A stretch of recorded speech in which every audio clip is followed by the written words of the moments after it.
আমি তার ইতিহাস একটুখানি যদি বলি, সেই মুর্শিদাবাদে যদি দেখি তাহলে ওই মির্জাপুর তার বাড়ির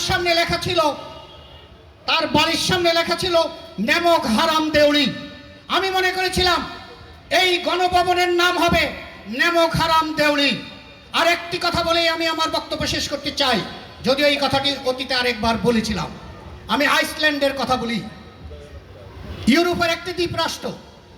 ওই আইসল্যান্ডে দুর্নীতিবাদ যারা অপশাসন কায়েম করে, যারা অনিয়ম করে, তাদের ছবি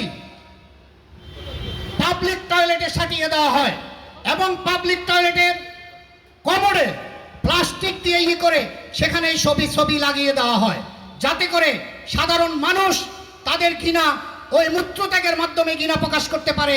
আইসল্যান্ডে এই নীতিটি চালু আছে। আমার মাননীয় মন্ত্রী, যিনি আমাদের প্রধানমন্ত্রীর সাথে অসংখ্যবার বসবার সুযোগ পান, প্রধানমন্ত্রীর সাথে কথা বলবার সুযোগ পান, নীতি নির্ধারণী ফোরামে যাওয়ার সুযোগ আপনার হয়েছে, আমি আপনার কাছে দাবি করতে চাই যে আমাদেরকে গুলি করেছে, আমাদেরকে হত্যা করেছে, আমাদের নামে গায়েবী মামলা দিছে, আমাদেরকে ব্যবসা করতে দেয়নি, আমাদেরকে ঘুমাতে দেয়নি, দেশে হাজার হাজার কোটি টাকার দুর্নীতি করেছে, সেই শেখ হাসিনার ছবি সারা বাংলাদেশের পাবলিক টয়লেটে যদি তা না পারেন তাহলে অন্তত ঢাকা নয়ের সকল পাবলিক টয়লেটে ওই শেখ হাসিনার ছবি লাগিয়ে দিবেন, যাতে ঢাকা নয়ের মানুষেরা মূত্র ত্যাগ করে শেখ হাসিনার প্রতি ঘৃণা প্রকাশ করতে পারে। সেই দাবি আজকে আমি মাননীয় মন্ত্রীর কাছে করছি। আমি আর